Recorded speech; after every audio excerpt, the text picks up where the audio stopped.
start off by saying Barakatah Yahweh, Ba'ashem B'Hawashai, Ba'ashem B'Chawadash. Welcome to another live lesson. The name of this one is the year 2000 Stumblingblock. Now I'm on this one particular road where I'm on a stumbling block. So I kind of wanted to land back off of that and kind of just say from my experience and the scriptures that the Lord has revealed to me, that the whole year 2000 thing, which was a doctrine that was being taught back then. We went to the scriptures to go to certain scriptures as we desired, you know, for the Lord Yahweh B'Shem Yahushua to come. As it says, to hasten the day. It also says in Luke 17 that the days will come that you will desire to see a day of the Son of Man and shall not see it. You know, so Elder Pastor went into an example of Micah and the prophets that that the Heavenly Father in the heavens had a council and sent a lion spirit into the mouth of Ahab's prophets, and they lied to him. They said that he was gonna win at Ramoth Gilead, but he was actually gonna fall and die there.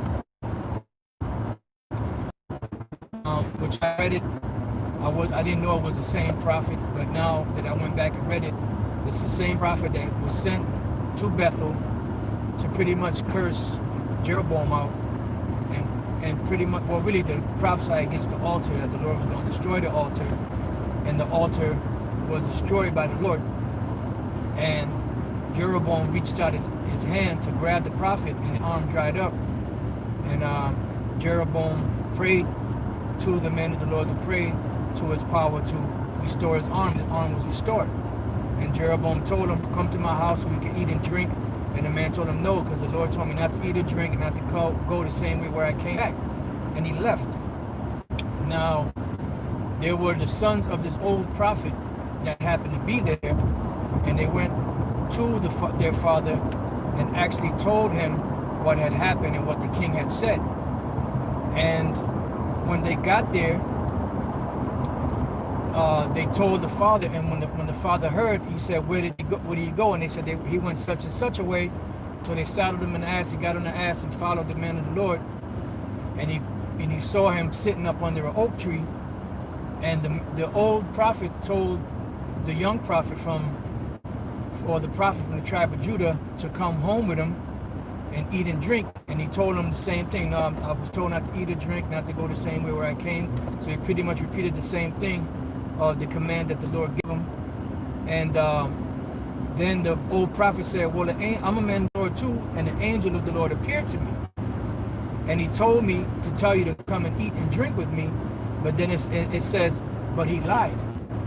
So pretty much he lied so it was one prophet lying to another prophet, two men of the Lord, one lying to the other one. And nevertheless, he went with him, no questions asked. And he ate and drank, and as soon as he finished eating and drinking, the older prophet, the one that deceived him, the Spirit of the Lord came upon him, and he cursed him out, you know, and told him that he was going to die, and he wasn't going to be buried with his fathers in his sepulcher.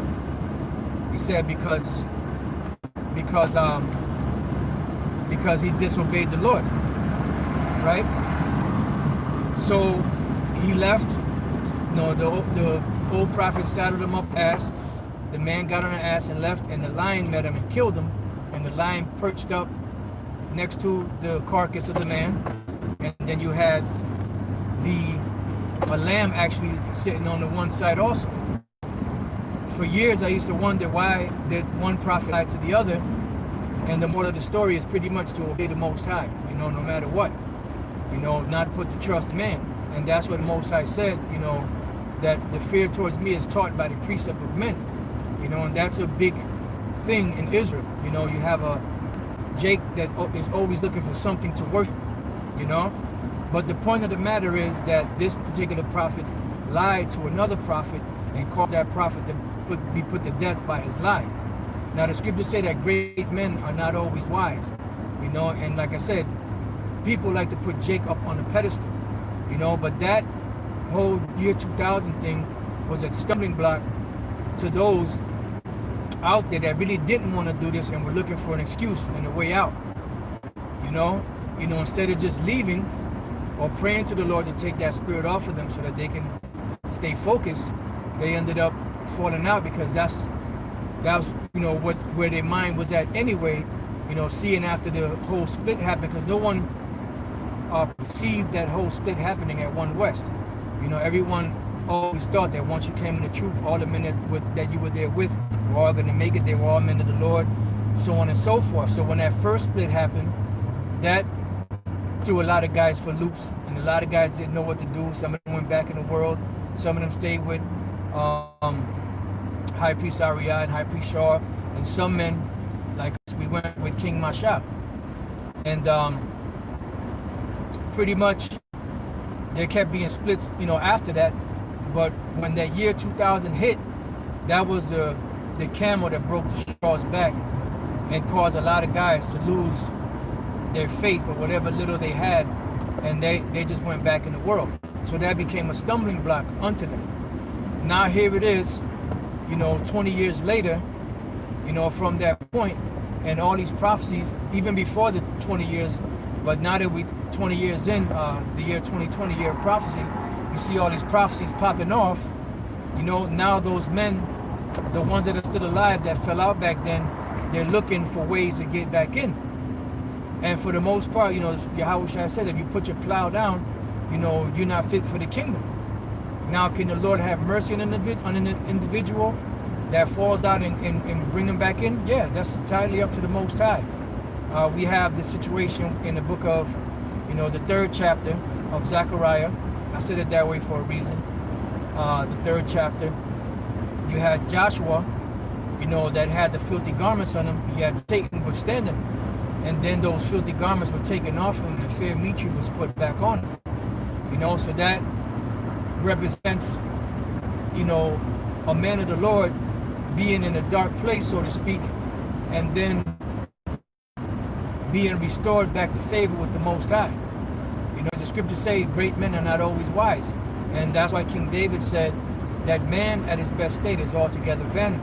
So there's times where, we all could come up short, but the point of that year 2000 thing was to test, to see who was going to be faithful to Yahweh Bashem Yahushai and who was going to, just go along with man. And that's where a lot of guys fell out, because they looked at this whole thing from that situation that happened. They looked at the whole picture as not being right, and that the burden was too heavy to carry, so they pretty much cast it off.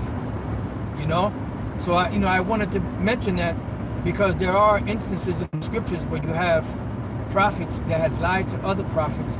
The Apostle Paul said he caught the Corinthians by guile. So there's going to be certain times where you're going to have that happen. So the point of the matter is, are you going to trust in man, or are you going to trust in Yahweh Bashem Yahushai ultimately? So that's pretty much the gist of it, and that history on those two prophets, the older prophet that lied to the other prophet, that is and they were both men of the Lord. But that's just to show you that that will happen. It's not impossible for that to happen. I believe King David also said, in my haste I said that all men are liars. Because man can say one thing, and really mean it to be able to do it, but can't accomplish it because sometimes there's things that are out of our power. So the year 2000, the Lord coming back to destroy this place before the year 2000, that was hastening the day. That was us desiring to see one of the days of the Lord, and we're not able to see it. Now, to the faithful, they continued on, and the Lord's will to the end. And to the ones that were looking for a way out, that year 2000 became a great stumbling block. As to now, they're seeing that, that this truth is growing, and the prophecies are happening, exactly how they were being taught and spoken of back then, because it was read from the scriptures, you know. So that was, you know, my take on it. I just wanted to give a little land back, you know, off of the video that Elder Apostle Tar had put up. You know, in Lord's will, you brothers were edified, and you have a broader or a better understanding of what took place. And there was another point that I had wanted to make that just came to mind. If the Spirit brings it back, I'll say it. If not, then I'll close the lesson out. You know, but that whole the year 2000 thing was a great stumbling block that caused a lot of men to pretty much lose their faith. You know, those videos that you brothers see out there with us, you know, back in the 90s teaching the year 2000 thing, that was pretty much us that put those videos up. No one found those videos and just and put them up. You know, we put those videos up, you know, because at the end of the day, the Lord gave us the understanding of why that happened, you know. So we weren't trying to hide anything. So we just put it out, you know, the way that it was, you know. And that was a doctrine back then. All of those different camps you see out there that teach, that come from One West, they all taught that at one time or another. But of course, the label of it always falls upon Great Millstone, because we are the outscouring, you know. We're pretty much the so-called garbage disposal for everybody's dirt, you know, that they throw upon us. But hey, so be it, you know, because the scriptures say that the spirit and power of Yahweh B'Shem Yahushua rested upon us for that. So with that, I pray that your brothers have been edified. Until the next time I say, Shalom.